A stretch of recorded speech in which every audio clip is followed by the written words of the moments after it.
دیگر خبریں شامل کریں گے۔ آپ کو بتائیں کہ الیکشن صاف و شفاف ہوں گے، کروڑوں ووٹرز کو مینج نہیں کیا جا سکتا، لیول پلینگ فیلڈ تمام سیاسی جماعتوں کے پاس موجود ہے۔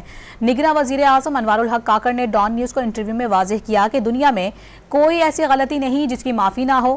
تحریک انصاف درست طریقے سے رجوع کرے تو اسے معافی ملنی چاہیے۔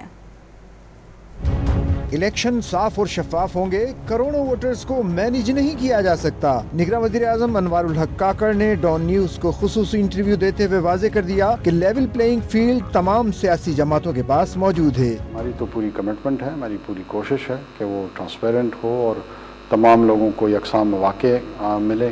کروڑوں ووٹرز کو کون مینج کر سکتا کہ وہ کسی ایک مخصوص جماعت یا شخصیت کے حوالے سے جو ہے نا ووٹ کا حق رائے دہی جو ہے اس کو استعمال ہماری خواہش کے مطابق کریں، اگر ہماری کوئی خواہش ہے۔ یہ بھی واضح کیا کہ دنیا میں کوئی ایسی غلطی نہیں جس کی معافی نہ ہو۔ تحریک انصاف درست طریقے سے رجوع کرے تو اسے معافی ملنی چاہیے۔ دنیا میں کوئی بھی غلطی کسی سے بھی ہوتی ہے، اس کا جو رجوع کا طریقہ ہوتا ہے میرے نزدیک وہ یہی ہے جو ہمارے مذہب نے ہمیں سکھایا ہے، جو ہمارے دین نے ہمیں سکھایا ہے، اور وہ یہ ہے کہ پہلے آپ ایکنالج کرتے ہیں غلطی کو، پھر اس کی ریئلائزیشن کرتے ہیں کہ اس کی تکرار نہیں ہوگی، اس کی ریپیٹ نہیں ہوگی، اور پھر اس کے بعد یقیناً اس میں پھر درگزر کا پہلو آتا ہے، کرنا چاہیے۔ نگراں وزیر اعظم نے انٹرا پارٹی انتخابات کے حوالے سے سپریم کورٹ کے فیصلے کو خوش آئند قرار دیا۔ یہ بھی باور کرایا کہ بلوچستان میں ریاست سے کوئی ناراض نہیں ہے۔